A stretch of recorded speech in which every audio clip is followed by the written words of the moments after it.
Et c'est pour ça que j'ai même lancé le challenge, trouver des tenues grande taille en magasin. C'est très compliqué encore aujourd'hui, 2023, de s'habiller qu'on dépasse la taille 44.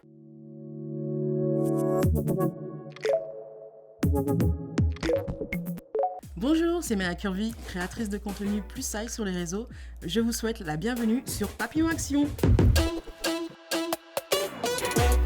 J'ai vu le monde où les femmes rondes, en fait, elles étaient acceptées dans la société, elles pouvaient s'habiller comme elles le souhaitaient. Moi, on m'a refusé une école esthétique. Le dernier entretien, on m'a dit, mais en boutique, vous n'allez pas passer. C'est pas parce qu'on est différent qu'on ne peut pas faire partie de la société. Et c'est pour ça que j'ai même lancé le challenge, trouver des tenues grande taille en magasin. C'est très compliqué encore aujourd'hui, 2023, de s'habiller qu'on dépasse la taille 44. Même pour trouver des bijoux, des accessoires, des montres, c'est compliqué. En France, la moitié des femmes font une taille 44 et plus. Mais quand on va en boutique, on trouve que du 36-38. Dans d'autres pays comme en Angleterre, les États-Unis, Allemagne, ils habillent toutes les femmes.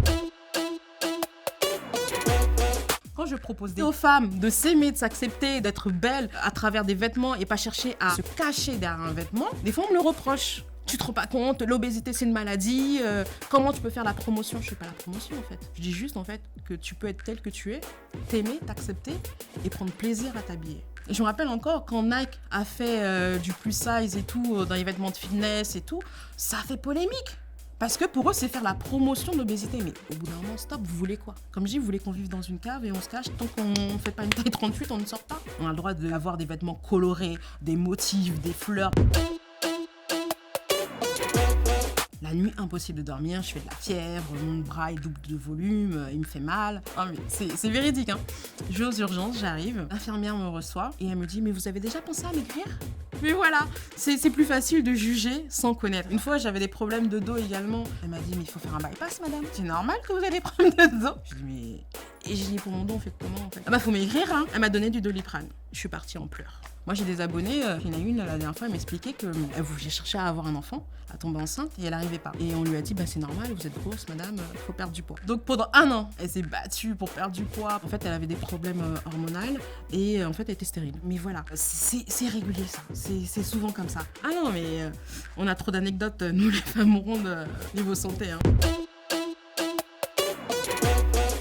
Et c'est ça aussi que je dénonce aussi à travers mes réseaux sociaux. Parce qu'en fait, les gens pensent que la grosse, elle est grosse parce qu'elle s'assoit sur son canapé. Elle est là à manger des paquets de chips toute la journée, elle ne bouge pas. Mais en fait, il y a énormément de facteurs liés au poids. En fait, je suis née comme ça. J'ai pas dit Dieu, s'il te plaît, le plus gros corps, c'est pour moi. Je n'ai pas choisi d'être grosse, mais j'ai choisi d'être stylée. C'est nous, parents, qui devons éduquer nos enfants. Apprendre à nos enfants l'inclusion, d'aimer tout le monde, en fait, d'accepter tout le monde. Et quand je vois les adultes m'insulter, les adultes m'harceler parce que je suis différente, je me dis, il y a encore du boulot, il y a encore un travail à faire sur ça. Alors, le conseil que je donne aujourd'hui, c'est vraiment d'apprendre à s'aimer et s'accepter tel que vous êtes. Faut arrêter de se dénigrer. J'aime bien dire, on va pas s'autoflageller, on va apprendre à s'aimer. Parce qu'avant de demander aux autres de nous aimer et de nous accepter, on doit faire le travail déjà sur nous.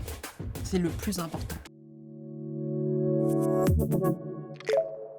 Thank you.